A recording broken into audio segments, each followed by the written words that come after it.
नमस्कार दोस्तों। 7 अगस्त वर्ष 1906 कलकत्ता का पारसी बागान चौक, ये वो जगह और वो समय था जहां से शुरू होता है हमारे इंडियन नेशनल फ्लैग का सफर। आज आप जिस नेशनल फ्लैग को देखते हो और जिसे देखने के बाद आप प्राउड फील करते हो, वो नेशनल फ्लैग अपने शुरुआत के दिनों में बेशक ऐसा नहीं था।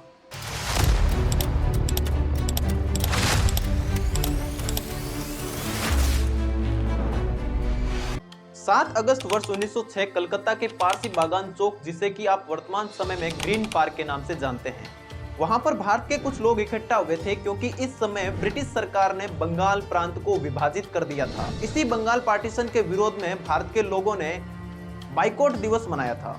जब लोग बाइकॉट दिवस मनाने के लिए इकट्ठा हुए थे तो उन्हीं में हमारे फ्रीडम फाइटर सुरेंद्रनाथ बनर्जी ने एक फ्लैग फहराया था, जिसके बारे में माना जाता है कि ये इंडिया का पहला नेशनल फ्लैग था। इस समय सुरेंद्रनाथ बनर्जी ने जो फ्लैग बनाया था वो बेशक आज के फ्लैग की तरह नहीं था, लेकिन इसमें एक बात तो थी कि इसमें 3 कलर जरूर थे। जैसा कि आप लोग अपनी स्क्रीन पर देख पा रहे हैं, ऐसा माना जाता है कि इस फ्लैग को स्वतंत्रता सेनानी सचिंद्र प्रसाद बोस और हेमचंद्र कानूनगो ने तैयार किया था।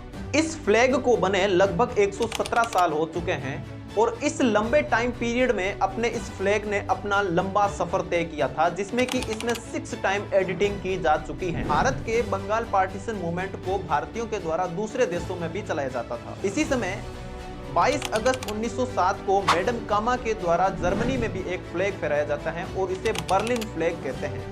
इसमें भी 3 कलर थे, जिसमें सबसे ऊपर ऑरेंज कलर था, बीच में येलो कलर था एंड लास्ट में ग्रीन कलर था। ऑरेंज कलर में 8 स्टार्स बने हुए थे और येलो कलर वाली पट्टी में वंदे मातरम लिखा गया था एंड लास्ट में जो ग्रीन कलर वाली पट्टी थी उसमें चांद और सूरज बनाए गए थे। 1916 में भी बाल गंगाधर तिलक ने होम रूल मूवमेंट चलाया था, जिसमें भी एक फ्लैग बनाया गया था। होम रूल मूवमेंट में इंडिया के लिए डोमिनियन स्टेटस की मांग की गई थी। डोमिनियन स्टेटस का मतलब ये होता है कि वो देश तो स्वतंत्र रहेगा लेकिन वहां पर रूल किया जाएगा ब्रिटिशर्स के कानून के अनुसार। इस मूवमेंट में भी बाल गंगाधर तिलक ने एक फ्लैग बनाया था, जिसमें कि सबसे ऊपर यूनियन जैक था। इसके अलावा 5 रेड कलर की पट्टियां और 4 ग्रीन कलर की पट्टियां भी थी, जिसके साथ में 7 स्टार्स भी शामिल थी, लेकिन इसे भारत के लोगों के द्वारा एक्सेप्ट नहीं किया गया था। अब भारत में अलग अलग टाइप के मोमेंट्स में अलग अलग फ्लैग आ रहे थे। इसके बाद में एक ऐसे फ्लैग की जरूरत महसूस होने लगी जो कि पूरी इंडिया को एकजुट कर सके, और यहीं से शुरू होता है हमारे नेशनल फ्लैग के आज के जैसे दिखने का इतिहास। 1921 में मद्रास प्रेसिडेंसी कॉलेज के प्रोफेसर पिंगली वेंकैया महात्मा गांधी से जाकर मिलते हैं और उन्हें एक झंडे का डिजाइन दिखाते हैं, जिसमें कि वो इंडिया के 2 फेमस रिलीजन हिंदू और मुसलमान को ध्यान में रखकर हिंदुओं के लिए रेड कलर और मुस्लिम्स के लिए ग्रीन कलर रखने का सुझाव गांधी जी को देते हैं। इससे पहले ही 1916 में पिंगली वेंकैया फ्लैग्स की डिजाइन को लेकर एक बुक पब्लिश करवा चुके थे। अकॉर्डिंग टू पिंगली वेंकैया, जैसे अदर कंट्रीज के अपने लोगोज होते हैं, वैसे ही इंडिया का भी अपना एक लोगो होना चाहिए। महात्मा गांधी को पिंगली वेंकैया का यह सुझाव काफी पसंद आता है। उसी टाइम एंट्री होती है आर्य समाज के हंसराज सोधी की, और हंसराज सोधी भी अपना एक ओपिनियन देते हैं कि इस झंडे में चरखे को भी शामिल किया जाना चाहिए, क्योंकि चरखा उस समय स्वदेशी आंदोलन के लिए और भारत के लिए आत्मनिर्भर बनने का एक सबसे बड़ा प्रतीक था। इसके बाद में जब बात आगे बढ़ती है तो इसमें गांधी जी भी अपना ओपिनियन देते हैं। वो कहते हैं कि इस फ्लैग में व्हाइट कलर को भी शामिल किया जाना चाहिए। अब गांधी जी ने व्हाइट कलर को शामिल करने के पीछे अपना लॉजिक ये दिया था कि व्हाइट कलर भारत के अन्य जो धर्म है उनका प्रतिनिधित्व करेगा।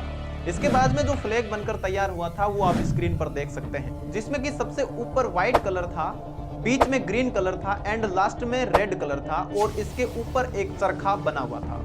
और 1931 में इंडियन नेशनल फ्लैग में फिर से चेंजेस किए जाते हैं, और इन्हीं चेंजेस के बाद में इंडियन नेशनल कांग्रेस ने इसे एक्सेप्ट कर लिया था, जिसमें कि सबसे ऊपर केसरिया कलर को रखा गया था, बीच में व्हाइट कलर रखा गया था एंड लास्ट में ग्रीन कलर को रखा गया था। इससे पहले जो फ्लैग पिंगली वेंकैया के सुझाव पर बनाया गया था, जिसमें कि चरखे का साइज बीच में काफी बड़ा था, अब चरखे का साइज छोटा करके सिर्फ व्हाइट वाली पट्टी में ही लाकर रख दिया गया था। इसके बाद में 1947 में एक कमेटी बनाई जाती है, जिसका अध्यक्ष बनाया गया था डॉक्टर राजेंद्र प्रसाद को। इस कमेटी का काम था कि इंडिया के लिए एक ऐसा नेशनल फ्लैग तैयार करना जो कि स्वतंत्र भारत का प्रतिनिधित्व करेगा।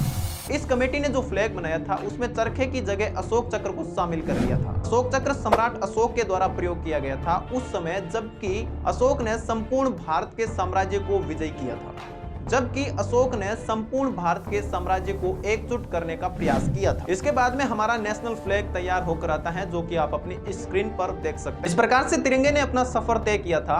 अब ब्रिटिशर्स ने यह डिसीजन ले लिया था कि वो इंडिया को छोड़कर चले जाएंगे, लेकिन अब हमारे इंडिया के फ्लैग की डिग्निटी को बनाए रखने के लिए कुछ एक्ट भी लाए गए थे, जिसमें कि 2 एक्ट मैनली हैं, जिसमें कि पहला एक्ट है emblems and name act 1950s and second act है इंसल्ट और disrespect to national honour act 1971। धन्यवाद दोस्तों, मिलते हैं नेक्स्ट वीडियो में।